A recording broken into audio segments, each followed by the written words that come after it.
Job 22. Then Eliphaz the Temanite answered and said, Can a man be profitable to God?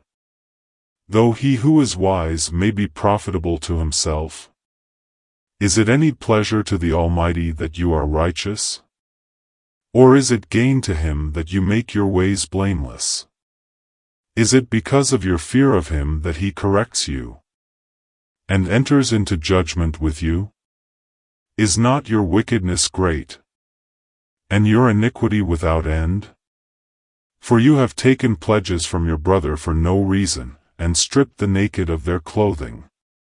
You have not given the weary water to drink, and you have withheld bread from the hungry. But the mighty man possessed the land, and the honorable man dwelt in it. You have sent widows away empty, and the strength of the fatherless was crushed. Therefore snares are all around you, and sudden fear troubles you, or darkness so that you cannot see. And an abundance of water covers you. Is not God in the height of heaven? And see the highest stars, how lofty they are. And you say, What does God know? Can he judge through the deep darkness? Thick clouds cover him, so that he cannot see, and he walks above the circle of heaven. Will you keep to the old way, which wicked men have trod, who were cut down before their time, whose foundations were swept away by a flood? They said to God, Depart from us. What can the Almighty do to them? Yet he filled their houses with good things. But the counsel of the wicked is far from me. The righteous see it and are glad, and the innocent laugh at them. Surely our adversaries are cut down, and the fire consumes their remnant. Now acquaint yourself with him, and be at peace. Thereby good will come to you. Receive, please, instruction from his mouth, and lay up his words in your heart. If you return to the Almighty, you will be built up. You will remove iniquity far from your tents. Then you will lay your gold in the dust, and the gold of Ophir among the stones of the brooks. Yes, the Almighty will be your gold, and your precious silver. For then you will have your delight in the Almighty, and lift up your face to God. You will make your prayer to him. He will hear you, and you will pay your vows. You will also declare a thing, and it will be established for you. So light will shine on your ways. When they cast you down, and you say, Exaltation will come, then he will save the humble person. He will even deliver one who is not innocent.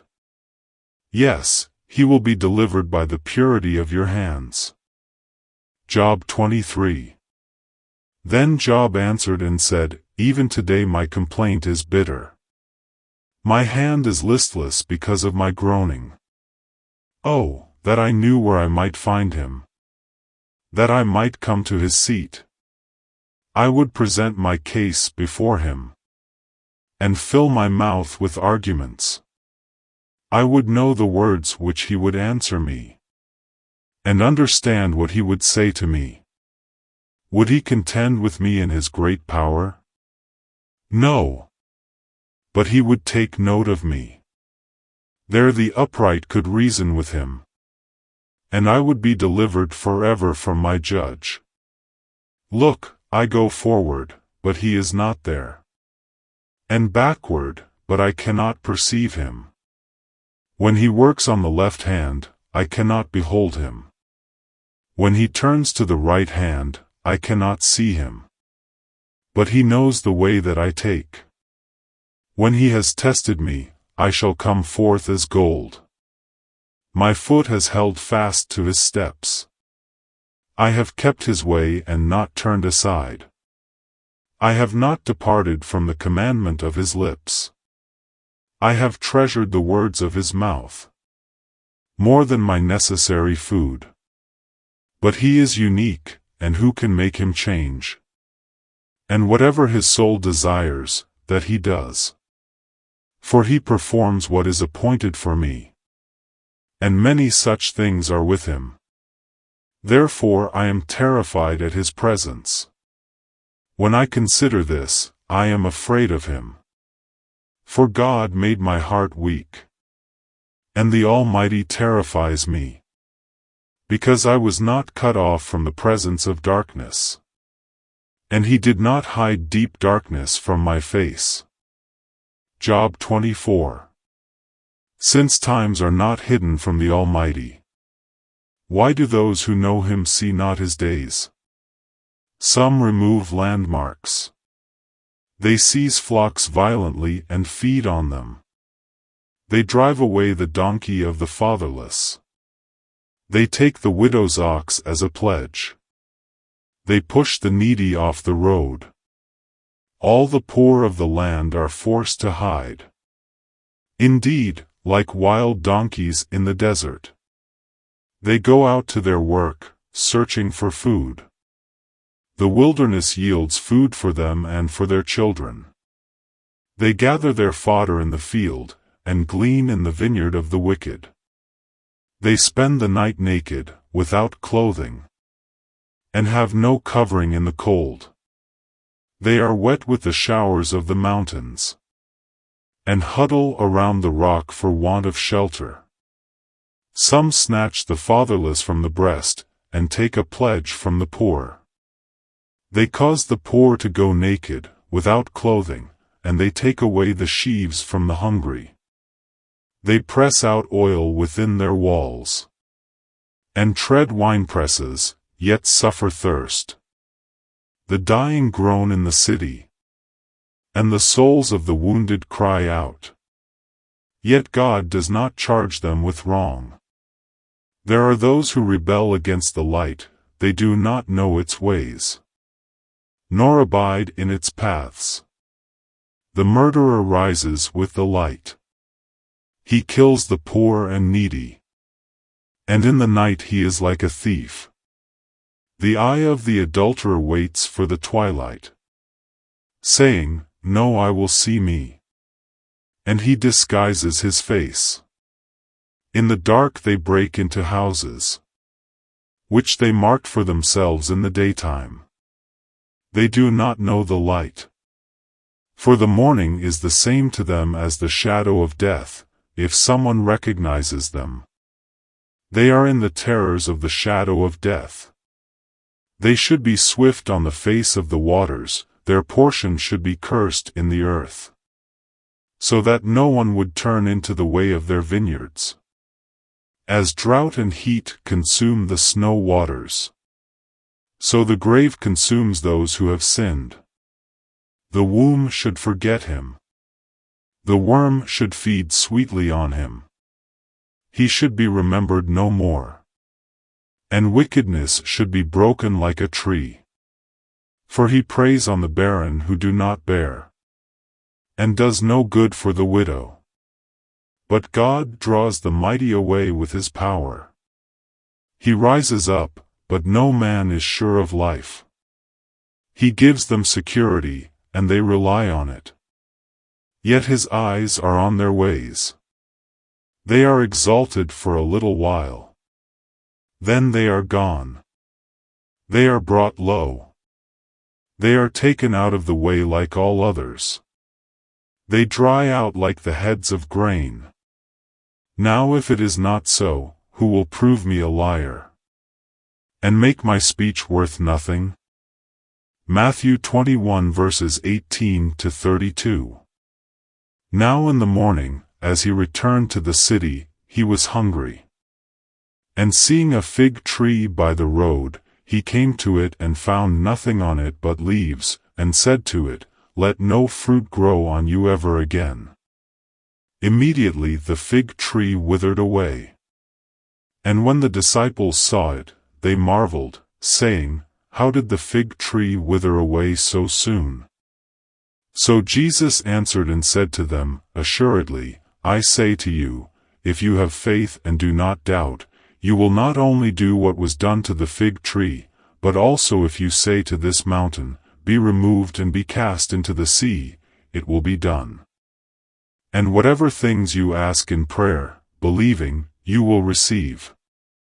Now when he came into the temple, the chief priests and the elders of the people confronted him as he was teaching, and said, "By what authority are you doing these things?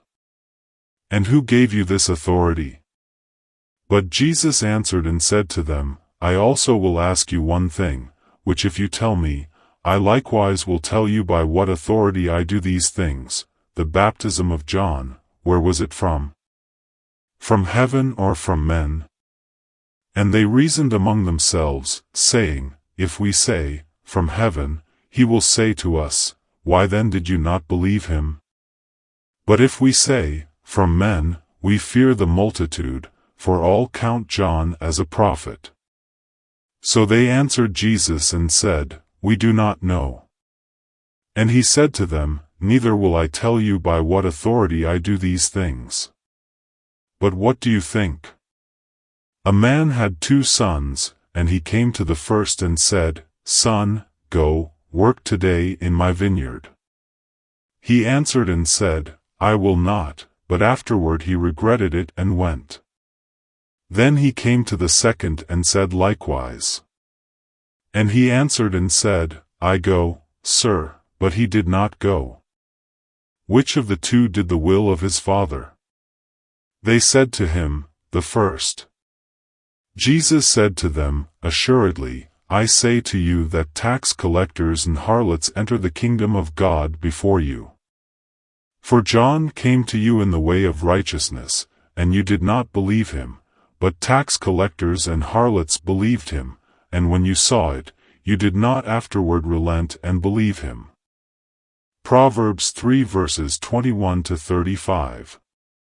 "My son, let them not depart from your eyes. Keep sound wisdom and discretion. So they will be life to your soul, and grace to your neck. Then you will walk safely in your way, and your foot will not stumble. When you lie down, you will not be afraid. Yes, you will lie down and your sleep will be sweet. Do not be afraid of sudden terror, nor of trouble from the wicked when it comes. For the Lord will be your confidence, and will keep your foot from being caught. Do not withhold good from those to whom it is due, when it is in the power of your hand to do so. Do not say to your neighbor, 'Go, and come back, and tomorrow I will give it,' when you have it with you. Do not devise evil against your neighbor, for he dwells by you for safety's sake. Do not strive with a man without cause, if he has done you no harm. Do not envy the oppressor, and choose none of his ways. For the perverse person is an abomination to the Lord, but his secret counsel is with the upright. The curse of the Lord is on the house of the wicked, but he blesses the home of the just. Surely he scorns the scornful, but gives grace to the humble. The wise shall inherit glory, but shame shall be the legacy of fools.